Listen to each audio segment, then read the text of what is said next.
Good day, Crime Talk aficionados. Yes, it's Saturday, and what does that mean?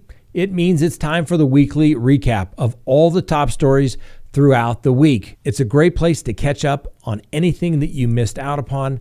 Hope you enjoy it. Have a wonderful weekend. We'll see you next time on Crime Talk.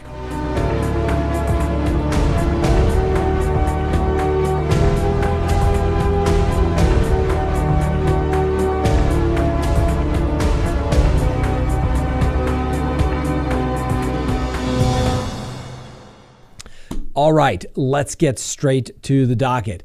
New information in the case regarding the death of Sam Olsen. Remember, he's the 5-year-old that went missing.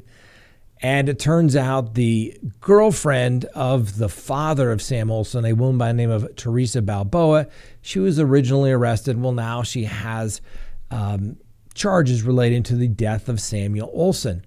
And the prosecutor apparently has information that kind of corroborates their theory. Why is that important?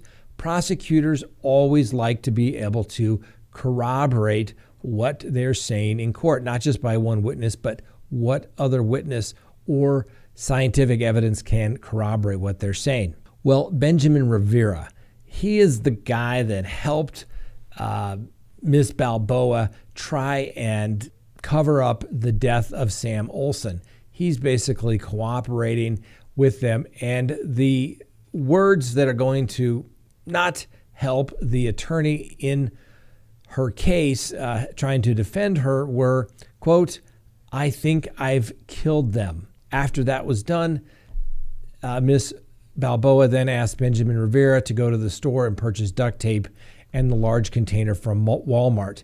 Now, obviously, those are not great words the defense attorney is going to want to hear, but it may lead to a conviction, no doubt. Now, Benjamin Rivera, as I stated, was cooperating. He's out on a $100,000 bond in this particular case, clearly an accessory after the fact, along with another co-defendant in this case. The other co-defendant in this case is a gentleman by the name of Dylan Walker, who picked her up at the Walmart in Cleveland, Texas, according to authorities. Walker and Balboa then allegedly went to the storage unit in Webster, Texas, where they took the storage container to the Best Western in Jasper, Texas, where ultimately the remains of young Sam Olsen were recovered. You may also recall Miss Balboa tried to say that the biological mother and a police officer showed up at the residence asking for the child, and turns out that was completely false. So that shows some consciousness of guilt. Now, obviously, we'll give Miss Balboa the presumption of innocence, but let's be realistic. It's not looking good for her when they have the remains, they have admissions, and they have two co-defendants who I'm sure are going to be more than happy to testify against her in exchange for a reduced sentence on their part. We've said it once, we'll say it again. The threat of imminent incarceration tends to break the bonds of loyalty. I somehow think Miss Balboa is on her own from here on out. All right, next on the docket, a story of a kidnapping and rescue that is just crazy. But as we've said before, ladies and gentlemen, you can't make this stuff up. A kidnapped woman was rescued after leaving notes pleading for help in 2 public restrooms in Pennsylvania. Now, Corey Brewer of Pittsburgh faces charges of sexual assault and unlawful restraint charges for allegedly holding the woman against her will, get this, since May 1st of this year. The woman left her first note in a bathroom of the Walmart in Carnegie, Pennsylvania on July 8th, claiming that she was being held against her will and sexually and physically assaulted. She said Brewer had a knife and insisted someone call 911 because this was not a joke. She also left information including the type of car Brewer drove and the address in hopes that she would be rescued. The employees at the Walmart found the note and informed the police. When law enforcement arrived at the address listed on the note, no one answered, but they could hear furniture being moved around on the inside. Officers called Brewer's number asking to speak to the victim privately, but he refused to take the call off speakerphone. During the phone conversation, Brewer told police that the two were in New York on vacation, and the victim told police that Brewer was her boyfriend. 2 days later, on July 10th, another note from the same victim appeared on the mirror of a woman's restroom at the Falling Water Museum in Mill Run. Surveillance footage from Falling Water showed Brewer and the alleged victim at the landmark. In the second note, the woman again begged someone to call 911. She claimed that she had been held against her will since May 1, and that despite what she said on the phone, she was not on vacation with her boyfriend. Police were able to get a search warrant. The SWAT team surrounded Brewer's home in Scott Township early Sunday morning, rescuing the woman and arresting Brewer. Now, according to police reports, she told police that Brewer took her phone, sexually and physically assaulted her, threatening to kill her and her children if she tried to leave. The woman also alleged that Brewer took nude photos of her against her will and used a knife to cut her foot.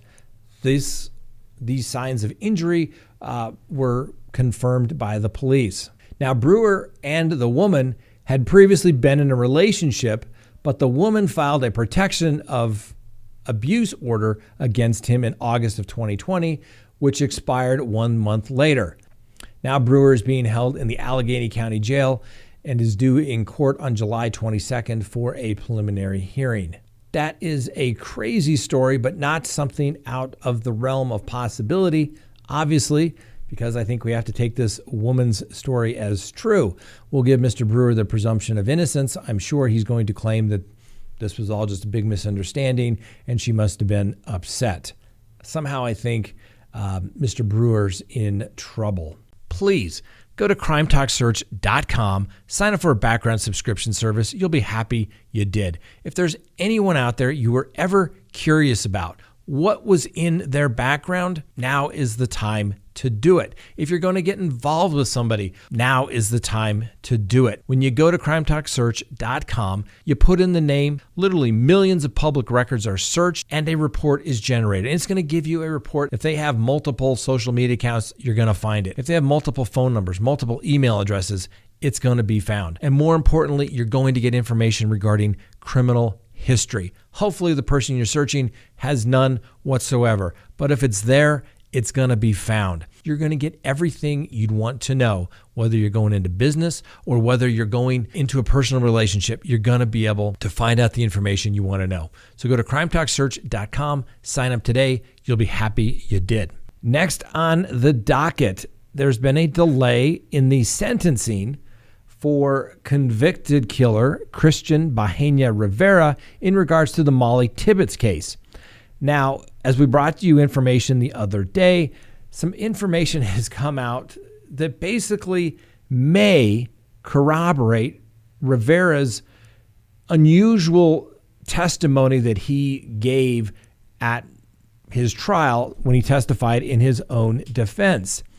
It seems somewhat unbelievable, but the attorneys have said, hey, that's the story he's been given all along. As the story came out, inmates at other facilities have said, hey, I spoke with a guy who said that he was responsible and basically said similar, not identical, but similar stuff as to what Mr. Rivera testified to in court. So the defense did what they are supposed to do ethically and say, hey, judge, let's pump the brakes here on sentencing, and we may have a motion for a new trial, and we want the prosecutor to turn over more of the information that they have regarding this new information, even though the prosecutor just turned over just a little sliver of it. I would be of the mindset that the prosecutor has an ethical and legal obligation to turn over everything regarding this new information, even if the people making these statements are not credible, or at least in the eyes of the prosecution, not credible. We just simply do not know.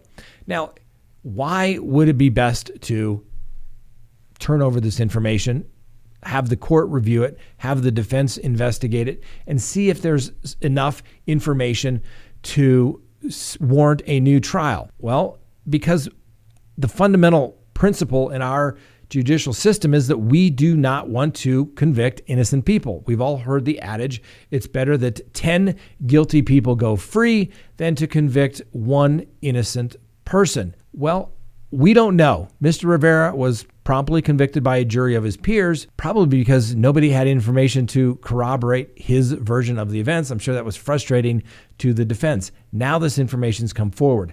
The judge is doing the right thing and saying, hey, I'm going to issue a ruling based upon the defense's request in this particular case, and we'll deal with Mr. Rivera's sentencing later. Why?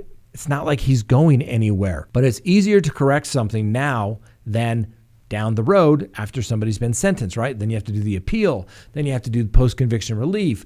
Witnesses' memories fade. Witnesses disappear. All that type of thing. We have it right here. It just became available. Apparently wasn't available to the defense, which would warrant a good cause motion for a new trial. Now, the prosecution is saying this is unconscionable. Basically, we won and we're picking up our ball and going home. We don't have to help the defense. Yes, you do. We'll see what the judge orders as well. And remember, the prosecutor's job is to do justice, not just gain a conviction. If the court determines that there is some credible evidence, have a hearing, see if it pans out. If it warrants a new trial, the judge can grant a new trial. If the court says it doesn't grant a new trial, it becomes an issue on appeal.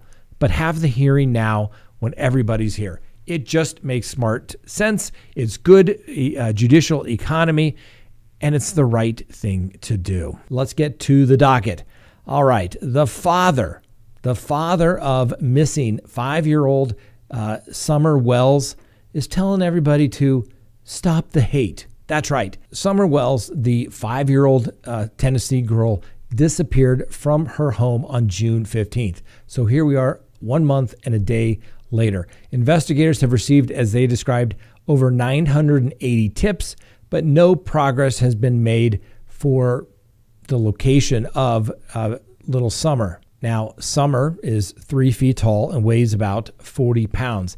At the time she went missing, she was wearing gray pants, a pink shirt, and may have been barefoot. Her blonde hair is believed shorter than what is in the picture below, but hopefully it would help somebody identify Summer. Both of Summer's parents have criminal records in other states, and there's been some speculation and rumors that have swirled around, particularly on social media, indicating that maybe the parents should be people of interest. And I'm sure the police have looked at them.